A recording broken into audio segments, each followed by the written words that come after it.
Most people are remembered in the history books, but tonight we introduce you to one woman who's never left. Lucy Craft Laney changed education in Augusta more than a century ago, and her story is still very much alive. Dr. Cordero Middleton has walked these halls every day as principal of Laney High School. But every time he walks near the front of the school, he passes the woman who made it all possible. Makes me feel special. Her spirit is here with us as we continue to educate our kids. She's still here. Lucy Craft Laney is buried out front, and her legacy is just as alive as the students who walk these halls. It was dedicated in August of that year. It's a story Corey Rogers has spent years telling. He's the executive director of the Lucy Craft Laney Museum of Black History, the exact place Miss Laney called home.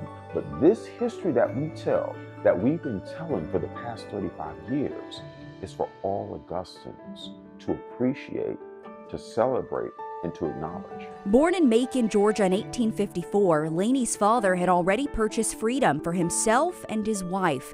For Laney, freedom meant education. She learned to read and write early, later enrolling in the first class of Atlanta University, known today as Clark Atlanta University. She would build her legacy in Augusta. She never married, never had a family of her own, but adopted the community. That became her surrogate. In 1883, Laney started a school in the basement of Christ Presbyterian Church with just a handful of children. 3 years later, she turned that mission into something bigger, chartering the Haynes Normal and Industrial Institute. But to grow that vision, she needed funding, so she traveled to Minnesota. And it was through that trip that she met Miss Francine Haynes. She gave Miss Laney what I call access. The school, named after Haynes, grew into a full institution, including the Lamar School of Nursing. Rogers says the support didn't stop with one donor. It was Southern Blacks, doctors, dentists, pharmacists, college professors, college presidents, your average everyday person that invested in these schools. The institute stood until 1949 when it was replaced by the present Laney High School.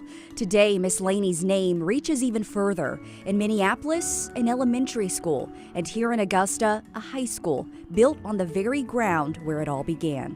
Miss Laney was a pioneer in education. It's a very important gateway to anything in life. More than a century later, the woman buried out front is still teaching.